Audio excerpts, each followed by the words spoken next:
Bonjour, la biodiversité, contraction de diversité biologique, désigne la variété et la diversité du monde vivant. C'est la richesse de notre planète. Ce sont les espèces animales et végétales et les milieux naturels comme les étangs, les rivières ou les forêts.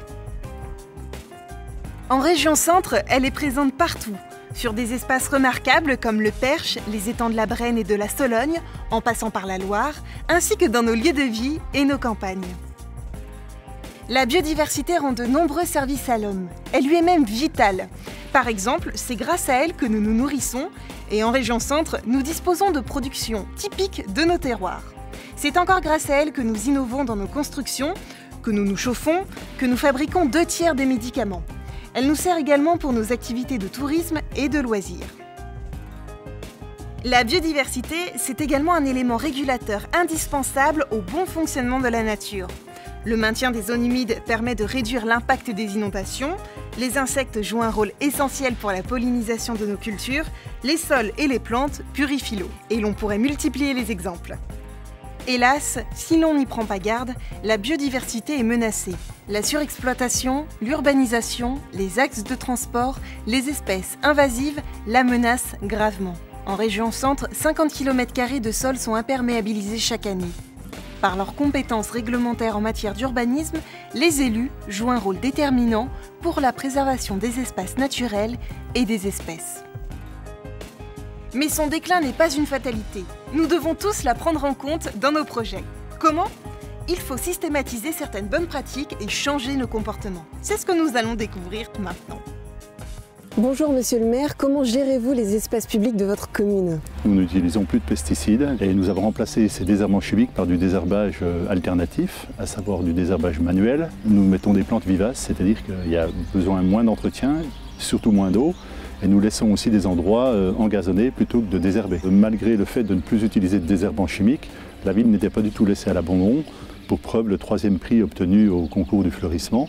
De même, nous offrons à nos habitants des graines pour pouvoir planter le long des trottoirs. Au lieu de désherber, on plante. Le fait de ne plus utiliser de produits chimiques favorise forcément la biodiversité. Toute la faune et la flore se développent et entre les arbustes, nous mettons du paillage. Pourquoi avoir mis en place cette démarche sur votre commune? Pour préserver la nature et la santé de nos employés et préserver l'avenir de nos enfants. Monsieur le maire adjoint, est-ce que vous pouvez nous expliquer ce qu'est une trame verte et bleue?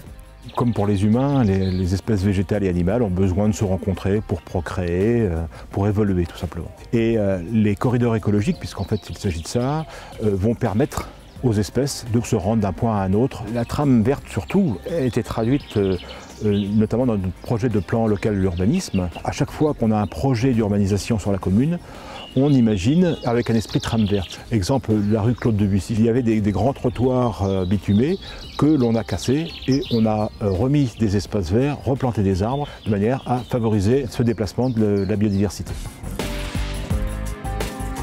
Madame le maire, est-ce que vous pouvez nous expliquer ce que sont les jardins familiaux? Les jardins familiaux, ce sont des parcelles de jardin qui sont louées à des familles ou à des personnes seules ou à des groupes aussi pour le plaisir de jardiner ensemble. À Boigny-sur-Bionne, nous avons 2 carrés de 8 parcelles chacun de à peu près 150 m². Et en quoi ces jardins favorisent-ils la biodiversité? Eh bien déjà, il y a interdiction d'employer tout produit chimique. Donc au pire des engrais organiques et puis sinon la binette pour les mauvaises herbes. Et chaque jardinier pratique le compostage pour pailler, protéger la terre et enrichir la terre. Et quels sont les enjeux de ces jardins partagés, familiaux? C'est de montrer aux gens qu'on peut consommer local, sa propre production. Je crois que de plus en plus les gens auront envie de jardiner, mais comme le savoir-faire se perd, il faut croiser les expériences et c'est important de faire ensemble. Comme vous avez pu le constater à travers ces exemples, nous, élus de la région centre, pouvons agir et nous engager pour préserver la biodiversité. C'est une question de prise de conscience des enjeux et de volonté de transmettre un patrimoine de qualité à nos enfants.